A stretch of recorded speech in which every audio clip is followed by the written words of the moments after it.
So, granting na kunyari sa regular patient na kinoconsider natin merong colon cancer, no? Kapag po kunyari nagawa na ang colonoscopy sa pasyente, ano ang next step, doktora? Okay, so if meron tayong pasyente na dumating na meron siya mga simptomas, tapos na colonoscopy, yung kinagandahan kasi ng colonoscopy, hindi lang siya diagnostic, therapeutic din siya. So kung polyp pa lang siyang maliit, sabihin natin meron siyang symptoms, pero yung symptoms na dahil malaki lang yung polyp niya. So yun yung gumagasgas lang yung dumi na dumadaan, napapadugo niya yung polyp, pwedeng yun na yung reason kung ba't siya nagkakaroon ng bloody stool or konting constipation dahil malaki yung polyp.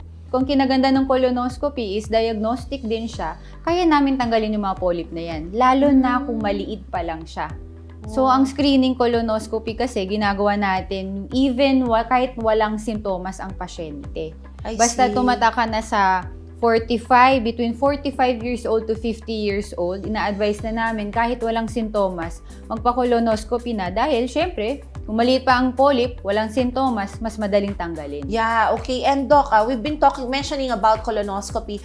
Pwede bigyan nyo sila ng idea, ano ba ang colonoscopy? Paano ginagawa ito, itong procedure na to?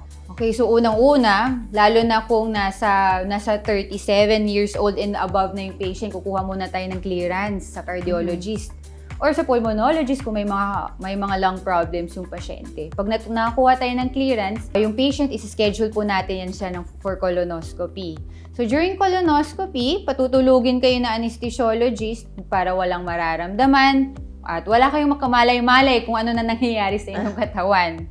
Okay? So, ang mangyayari, pag tulog na yung pasyente, meron tayong scope, no, na ipinapasok sa puwet. Parang camera ba to, doktora? Yes, may camera yung dulo ng scope na ito. So, ipinapasok po ito sa loob ng puwet ng pasyente, tapos titingnan namin ang buong colon o yung buong large intestine and hanggat kaya abutin the last part of the small intestines, which is the terminal ileum.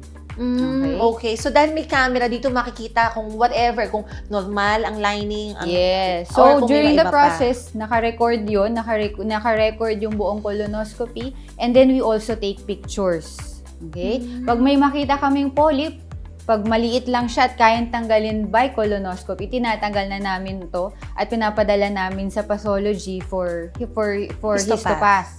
Kung masyado ng malaki, or kung bukol na talaga siya at hindi na siya kayang tanggalin by colonoscopy, nagbabiopsy kami.